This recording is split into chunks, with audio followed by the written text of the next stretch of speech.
sa ating lahat. Morning po. Pakisabi po sa ating katabi na we are blessed that you are here. Di ba?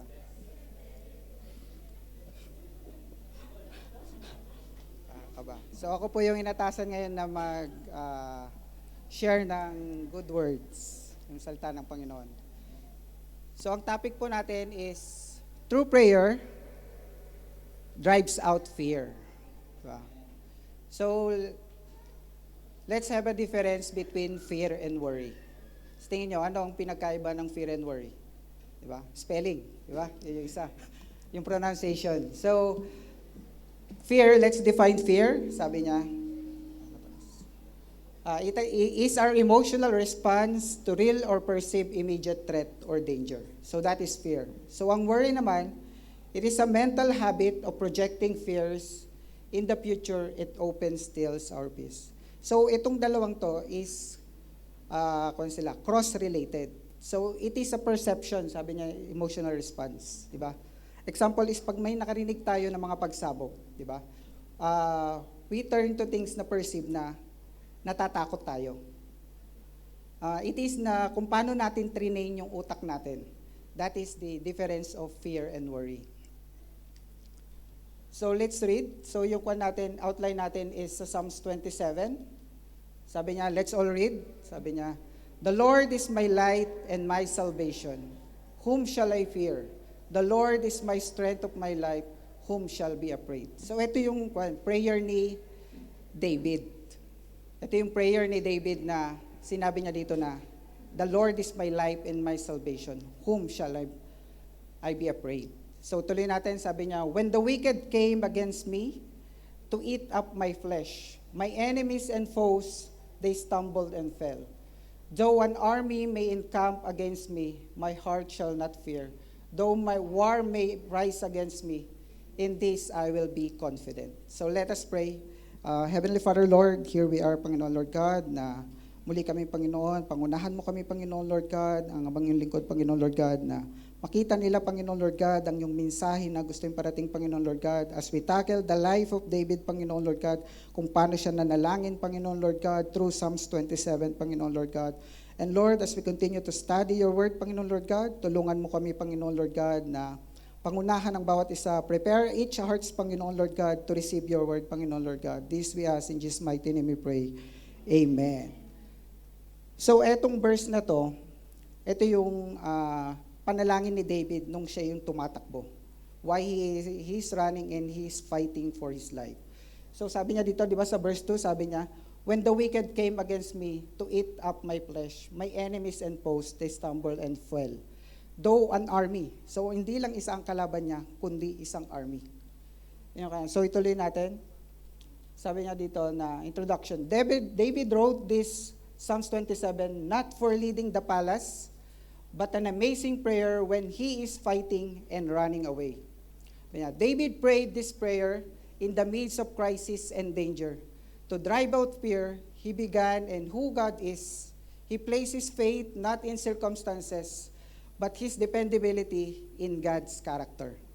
So yung topic natin, sabi niya dito, di ba? How to overcome fear through biblical prayer. True prayers drive out fear. How do we pray when we deal our fear and worry? So here are principles of prayer from the book of Psalms 27. Sabi niya, acronym niya is ASK, which is ask. So unahin natin A. Sabi niya dito, anchor in God's character. So let's define anchor. Ano bang anchor? Diba? When storms of life hits us, what is our anchor? So anchor, ano bang anchor? Diba ito yung sa barko? Na pag ito yung ginamit, sabi niya, yan ang example ng anchor. Diba? Ano yung purpose niya? To stabilize the boat in the midst of storm. Diba ito yung ginagamit ng mga barko kapag yung nakaangkla sila or may storm, kailangan nilang umangkla. Diba? Para maging stable yung barko, hindi sila madala ng alon kapag merong bagyo. So ito sabi niya, starting today, we must have an anchor. Ano ba yung anchor na tinutukoy niya dito? When we pray, when we think about problems, it must be anchored saan? On God's character. Yun yung letter A natin. Not in men, not in ourselves, but in God's character. So sabi niya dito, balikan natin yung kanina, Psalms 27 verse 1. Saan nag-anchor si David? Di ba? Sabi niya, the Lord is my light and my salvation. Whom shall I fear? The Lord is my strength of my life. Whom shall be afraid? Di ba? So ito yung sinabi niya dito, na anchor in God's character. David anchored in the Lord. So for David, God revealed him the truth. What is the truth? Di ba? It is sabi niya dito, prophetic statement that in David's time, he trusted God. But here now, in the New Testament, whom do we trust? Diba? So Jesus, he pictures the New Testament, Jesus. So sabi niya sa John 8:12, ito na sa New Testament. So ito yung prophetic word na sinabi niya doon. Na, then Jesus spoke to them, saying, I am the light of the world. So di ba, nandun yung correlation ng Old Testament from New Testament. Di ba, alam naman natin na Jesus is in the bloodline of David. Di ba? So sabi niya dito, he who follows shall not walk in darkness, but have the light of life. People today are confused. Bakit tayo confused? Di ba? Because of fear. They don't know what is right and wrong. And they don't have a guide. Di ba? So lahat tayo, di ba, nagkakaroon ng confusion because we don't know our guide. Pero David was not confused. David's guide was God. The Lord is my life and my salvation. His protection was God. So sabi niya, what do we do if we have problems? Sabi niya, if we are not anchored in the truth about God's faithfulness, God's character, your faith will crumble. The reason why people don't have faith in God because they don't know God. How can we put our faith in somebody we don't know? So basahin natin sa Psalms 56 verse 3 and 4. Sabi niya, whenever I am afraid, I will trust in you. In God, I will praise His word. In God, I put my trust. I will not fear. So ito yung kwan pa rin. Sinulat pa rin ito ni David. Sabi niya, David tells us, it is a trigger. Ito na yung time para tayo manalangin to anchor in God's time. Sabi niya, David tells us, when we are praying, I will put my trust in the Lord. So God is telling us to pray, trusting God's word and character. The beginning of fear, sabi niya, is the end of faith. And the beginning of faith is the end of anxiety. Totoo naman, di ba? Kapag natakot tayo, nawawala yung faith natin eh. But if we start to have faith in the Lord, di ba? Nandun na tayo, nag-i-establish tayo, unti-unting nawawala yung fear. So sabi niya, our Lord God is bigger than our problems. Naniniwala ba kayo? Di ba? So yun, kailangan tayo, naka-anchor tayo. Saan tayo naka-anchor dapat? Sa Panginoon. So let's continue. Sabi niya, how did David process this problem? Ano ba yung problemang kinakarap niya? So short story, sabi niya, David is running away. Bakit siya running away? Because King Saul, the first king of Israel, diba, gusto siyang patayin. Bakit siya gustong patayin? Because David knows that King Saul is the first king of Israel and he is anointed by God. And God also promised David that he will become a king. Diba? Andun na yung struggle. Nakikita niyo yung struggle?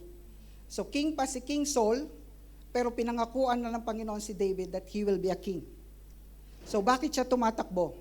Ito yung story of David and Goliath. Ano ba yung ginawa ni David?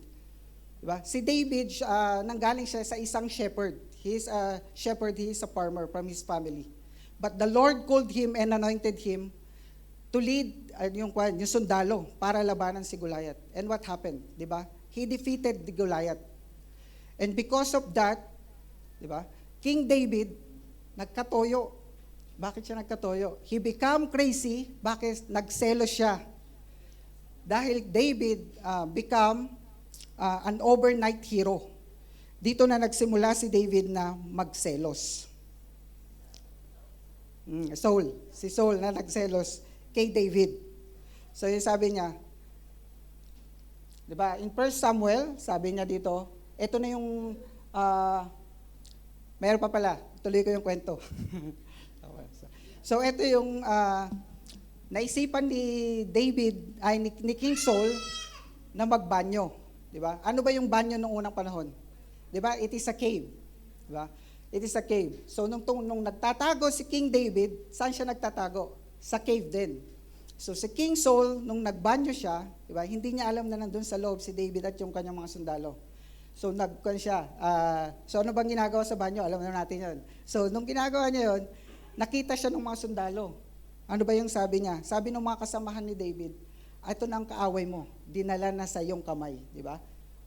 Kung kayo si David, anong gagawin niyo? Di ba? Kung ikaw napapatayin niya, di ba, papatayin mo na rin. But David didn't do it. Hindi ginawa ni David. Bakit hindi niya ginawa? Sabi niya, David tells us when we are afraid, sabi niya, di ba, I will put my trust in the Lord. Pero hindi niya ginawa. Kasi, nagtiwala siya sa Panginoon and hinayaan niya yung Panginoon na siya yung kumilos. Siya yung maghiganti sa kanya. Ito yung sinabi niya sa nako.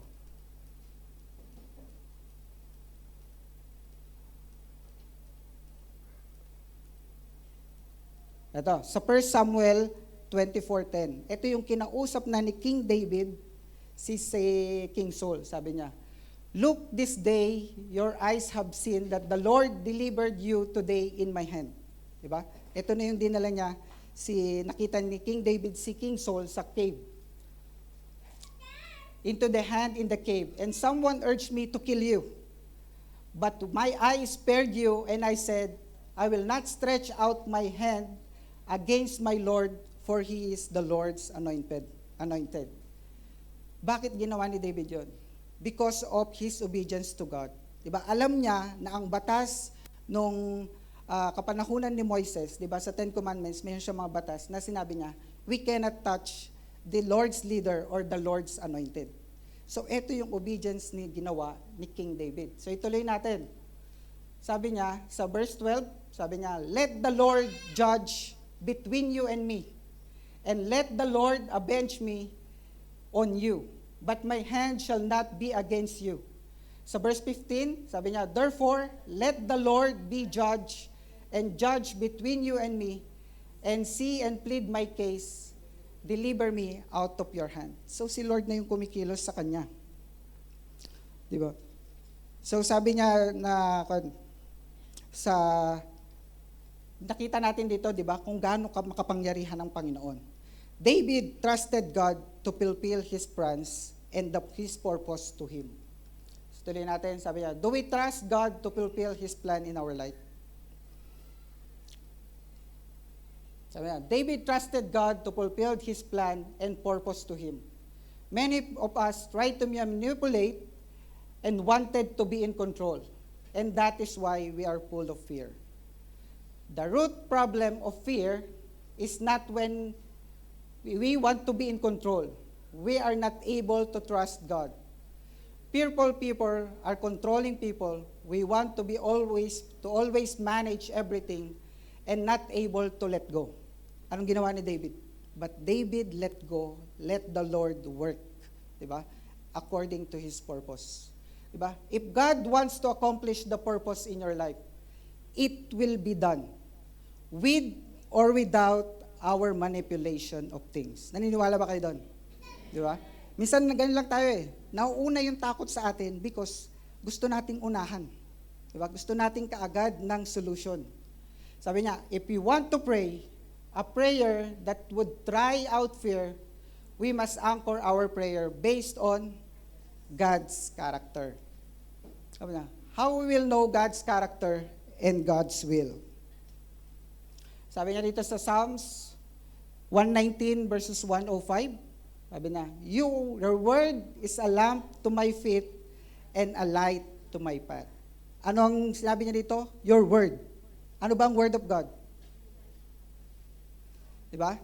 Read the word of God. Ano ba? Diba? Bible. Diba? Which is the Bible. How do you know that the God's word is Bible? How many believe that the Bible and the word of God how many already read the Bible? Sino dito? Araw-araw ba tayo nagbabasa? Meron ba tayong self-devotion? Bakit ko tinalong? Sabi niya, di ba? If not, you are not truly believing in your heart. Kasi hindi ka nagbabasa ng Bible. Kasi sabi dito, to believe and not to do is not believe yet. So, kailangan natin magbasa ng Bible. Kailangan mong basahin ang Word of God para sabihin mong naniniwala ka. Diba? Basahin natin sa Romans chapter 8, verse 31 and 32. How to overcome fear? Sabi niya, what then shall we say that these things? If God is for us, who can be against us? Diba? Naniniwala ba kayo dito? So tuloy natin. Sabi niya, He who did not spare His own Son, but delivered Him up for us all, how shall He not with Him also freely given us all things? Diba? Ano yung promise ni Lord? Diba? God is for us. God is for you, kapatid. Sabi niya, if God loved His Son and He gave to us His only begotten Son, what more all the things that are good for us? Diba? So, sabi niya dito, our pain in the past and failures, sabi niya, ito, if God loves us His Son, yet He gave to us, what more the all things that are good for us? Pagkapatid, God is for you, God is for us. What is the proof? Jesus. He is the Son of God. Sabi niya dito, Satan's ploy is for you to doubt the love of God. Many of us are not really convinced that God is for you. Our past pain, failures, hurt, mistake, that God can redeem it and eventually bless you. That God is strong enough to undo your past. So naniniwala kayo? Di ba? Sinabi niya na sa verse. Di ba? Balikan natin yung verse.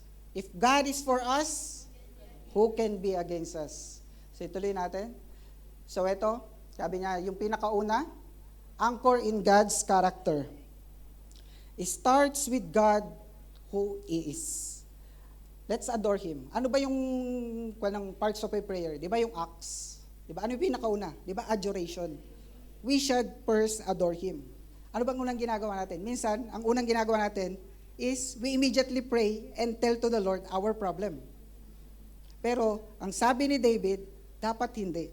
Unahin natin na papurihan sa Panginoon. We should first anchor in God's character. Dito, let us declare God's character, His goodness, and focus in God on His power. Alam naman natin lahat na the power of God can do everything, di ba? He can do miracles. So ituloy natin. Sabi niya, ano ang S? Seek His presence. For David, he did not focus on his problem. Alam niyo naman yung problema niya, di ba? Gusto siyang patayin ni King Saul. What he did is seek His presence. Sabi niya tuloy natin yung Psalms 27, sa chapter 4, one thing I have desired of the Lord, that will I seek, that I may dwell in the house of the Lord all the days of my life, to behold the beauty of the Lord, and to inquire in His temple. Diba? What is your one thing? Yung tanong. What is your one thing? What is our primary purpose? Diba? Example sa Bible. Kay Paul, what is his one thing? Forgetting my past behind and follow Jesus. One thing of Jesus, he told to Martha, talks about his mission. I came to seek and save the lost. And for David, what is his one thing? He seek God's presence. For him, the most important is God Himself. He is not after the blessing of God, but he is after God Himself, that he knows that the greatest blessing is God. So what he did, intimacy with God. So ano yung una niya? He anchors on God's character. Pangalawa, he seek His presence. So ituloy natin. Sabi niya, what satisfies you? Ano ba nakapag-satisfy sa atin? Pera? Career? love life? Di ba? We will not have the same understanding like David until God open our eyes. What are we pursuing? Diba? Ito yun, money, popularity, love, nothing is wrong except those will not satisfy us.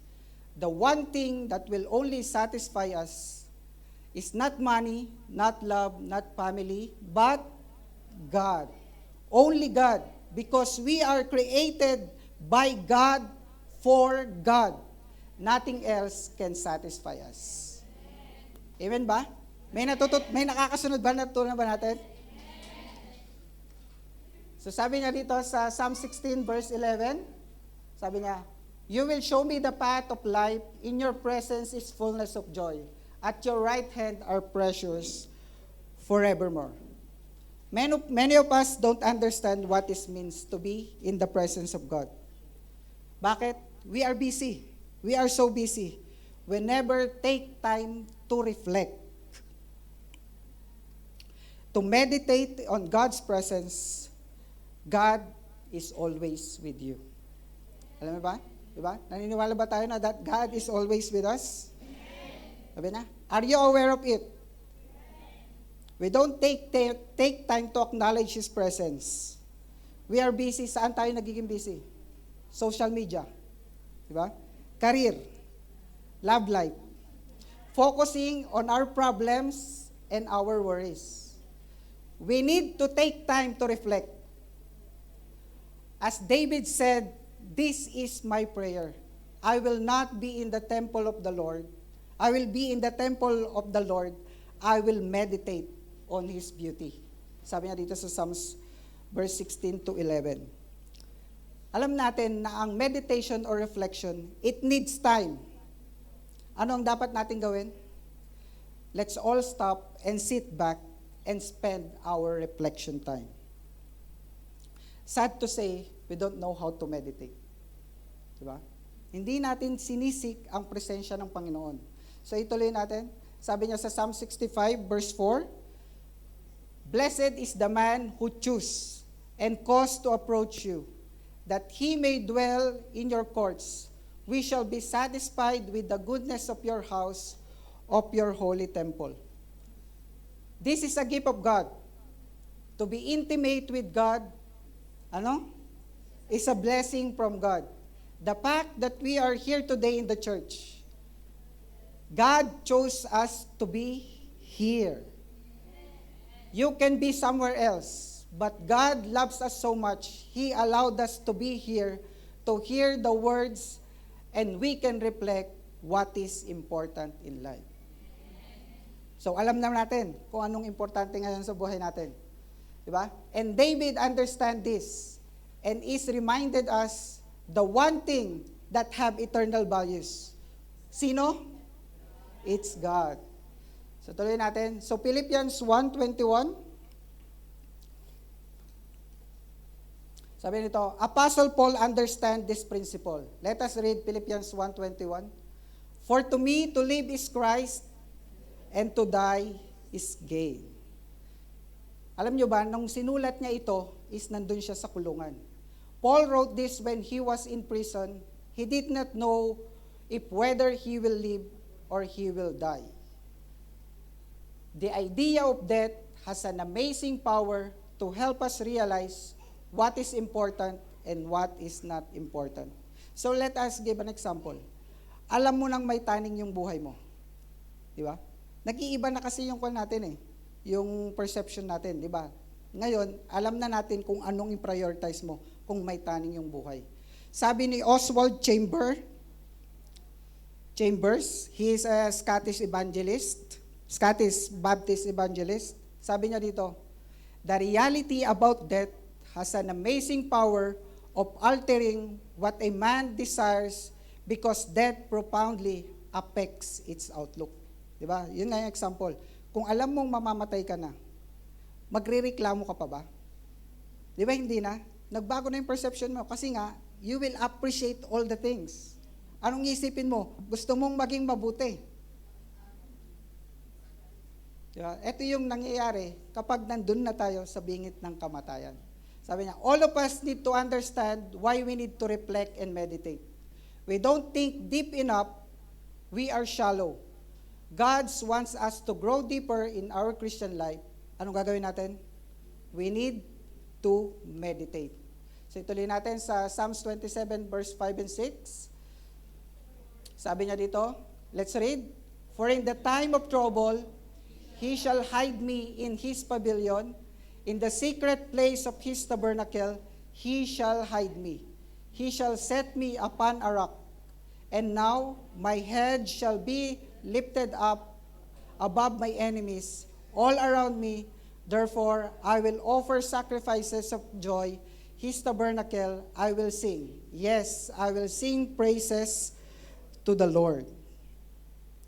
This is a promise. Diba? David understand the blessing of following God and having God's presence. Ano ang bonus niya? God's protection and security. So ituloy natin sa basahin natin ulit ito. Sabi ni David kanina, one thing I have desired of the Lord, that I seek, that I may dwell in the house of the Lord. Anong sabi niya? All the days of my life. Hindi one day, hindi 1 year, kundi it's a lifetime preoccupation, yung sinabi niya. All the days of my life. Anong gagawin niya? Behold the beauty of the Lord and to inquire in His temple. So, hindi lang dapat one day. Yung meditation natin is habang nabubuhay tayo. So, it's a lifetime. Hindi lang tayo lalapit sa Panginoon dahil may problema tayo. Diba? Kailangan na-establish natin yung relationship natin sa Panginoon. Dahil yun lang ang makakapag-alis sa atin ng takot. So ituloy natin. Sabi niya dito sa Psalms 27 verses 7 and 8. Hear, O Lord, when I cry my voice. Have mercy also upon me and answer me. When you said, seek my face, my heart said to you, your face, O Lord, I will seek. David is talking to God. Sabi niya dito, intimacy with God is God's invitation. God invites us to have intimacy with Him. Sabi niya dito sa Jeremiah chapter 29 verse 13, what search our God with our whole heart. Sabi niya, and you will seek me and find me. When you search for me with all your heart. Anong dapat natin gawin? Search the Lord with all your heart. What make us seek God with all our heart? When we meditate on His love for us, the forgiveness and sacrifices, how we save us from the sins, the grace He has given to us, we learn to love Him back. But remember, we didn't love Him first. Anong sabi? Panginoon, He loves us first. Yung promise ni Lord na He will never leave us nor forsake us. Diba? Many of us don't have a desire for God because we have not experienced the forgiveness of God, the love of God, never understand what Jesus did for us on the cross. But once we understood that, we can meditate. Diba? Tama naman. Sabi niya, all of us need to meditate on who God is and what He has done for us. We need to prioritize. Anong gagawin natin? Spending time with God. So isang quotation again from A.W. Tozer. He is an American pastor. Sabi niya, I can safely say, on the authority of all that is revealed in the Word of God, that any man or woman on earth who is bored and turned off by worship is not ready for heaven. Nagigets nyo? Diba? Ano sabi niya? Kung ikaw yung naboring sa salita ng Panginoon, you are not ready for heaven. Ang sakit, di ba? Di ba? Sapul na sapul. Kasi nung binabasa ko ito, di ba? Tagos sa puso. Kasi nga, sabi nga, di ba? yung sinabi ni David is all the days. So it's a lifetime. Dapat hindi tayo nagbabago dun sa ginagawa natin na pagpupuri sa Panginoon. Sabi niya, if you think going to church will make you a Christian, you think if you believe in something, you are a Christian, that is the farthest from the truth. Diba? Alam naman natin yon. Na pag nagsisimba ka, na pupunta ka sa church, na hindi yun kahulugan na isa ka ng Kristiyano. Masasabi lang na Kristiyano ka kung meron kang relationship at tinanggap mo ang Panginoon. Diba? So, sabi niya dito, if you find worship, yun na yung sinabi ko kanina, sabi niya, believing in the head is not equal to believing in the heart and surrendering your life to Jesus. Naintindihan niyo to? Diba? Saan ba dapat tayo maniwala? Diba? Dapat from the heart. Magkaiba is in believing in your mind. Kasi kung believing in your mind ka, ang bilis maglaho, nakakalimutan mo agad. Pero kung ikaw ay naniwala, ng taos sa iyong puso, di ba? You will do, surrendering your life to Jesus. Sabi niya, let us all be same like Apostle Paul. Ano ba yung sinabi niya dun sa Philippians 1:21? For to me, to live is Christ, and to die is gain. Sabi niya, if you change Christ with your family, money, or anything in this world, ano sabi niya dito? You will die lost. The choice is yours. Diba? Kung gagayahin natin yung ginawa ni Apostle Paul or papalitan natin si Kristo ng ating ibang priorities. For David, one thing he did. Anong ginawa niya? He pursued the Lord. So sa panghuli, sabi niya dito, principles of prayer. Ano yung una?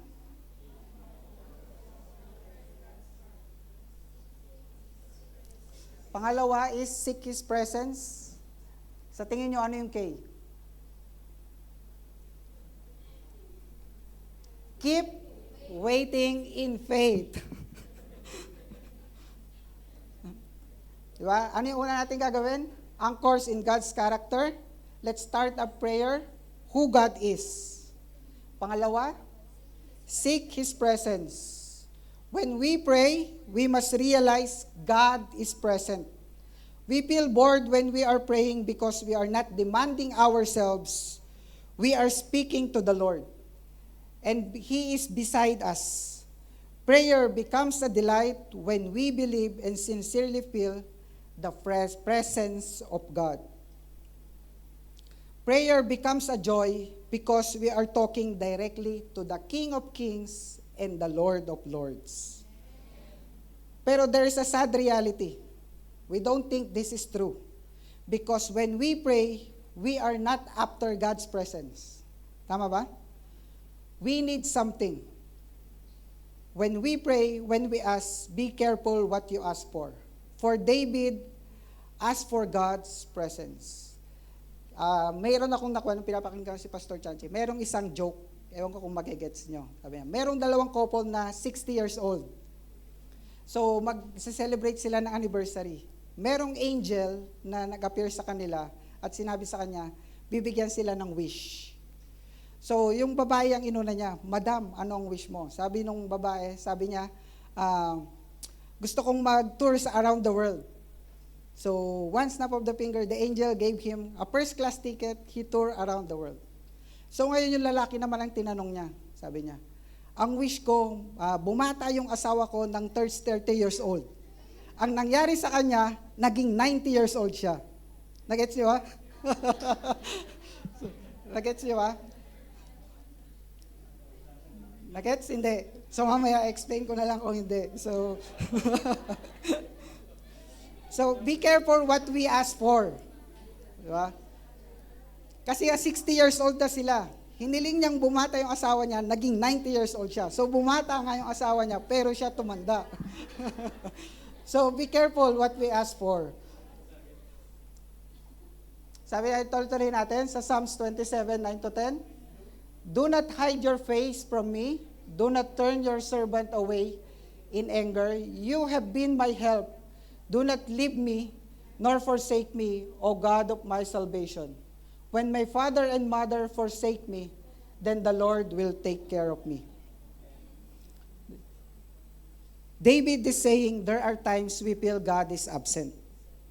There are times in our life that we feel we are abandoned. But through prayer that is anchored in God's character and it's seeking in God's presence, we keep on trusting and keep waiting and not defending on our feeling. Diba? Keep waiting in faith. David is saying, there are times when God is absent, diba? There are times in our life that we feel that we are abandoned. But through prayer, ito yung sinabi ko kanina, that we must be in God's presence and keep trusting and keep waiting, not dependent on our feeling. So sa Isaiah 49 verse 15, this is a promise from the Bible. Basahin natin. Can a woman forget his nursing child and not have compassion on the son of her womb? Surely they may forget, yet I will not forget you. Diba? Minsan, naisip natin na God is not present. Pero may pangako ang Diyos. Di ba? I will never forget you. Nararanasan natin minsan sa pamilya natin, nakakalimutan tayo. Tama? Pero God's promise us, anong sabi niya? Yet, I will not forget you. God is telling us today, human being, including mothers, sabi niya, may disappoint you, and you will feel unloved. But God is telling us today, I love you. And I will never forget you. Sabihin mo sa kapatid, kapatid, God loves you and God will not forget you.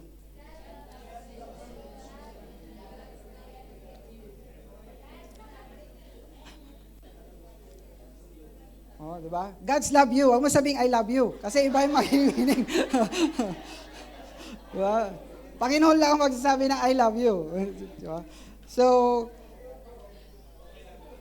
sabi nito, a promise from the Bible, God is telling us today, ito yung sinabi ko, God's love you. Sabi niya dito, that the strength to keep waiting is anchored on God's character. We can keep trusting, we will keep waiting because of God's faithfulness and God's character. Sabi niya, tuloy natin, Psalms 27:11-12, teach me your way, O Lord, and lead me in a smooth path. Because of my enemies, do not deliver me to the will of my adversaries, for false witnesses have risen against me, and such as breathe out violence. David is saying, just because we are seeking God, just because we are prayerful, does not mean all our problems will disappear. They will be still there. But what we must do to keep waiting expectantly and keep waiting in faith. Diba? Ito naman, hindi naman nawawala yung problema natin eh. Kaya ang pangako ni Lord, God is always beside us. Diba? Tutulungan niya tayo upon the process of solving that problem. Hindi niya tayo pababayaan. Tuloy natin. Ito yung last verses. Sabi niya dito sa Psalms 27:13-14. I would have lost heart unless I have believed that I would see the goodness of the Lord in the land of the living. Wait on the Lord, be of good courage, and He shall strengthen your heart. Wait, I say, on the Lord.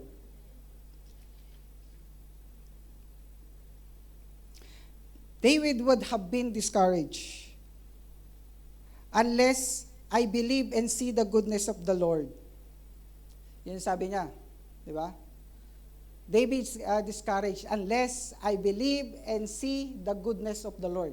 Sabi niya, di ba? Wait on the Lord, yung umpisa pala, yung verse 13, sabi niya, I would have lost heart. Di ba? Discouraged. He might have been discouraged unless I believe that I would see the goodness of the Lord in the land of the living. David believed in God's promises that He will do you good.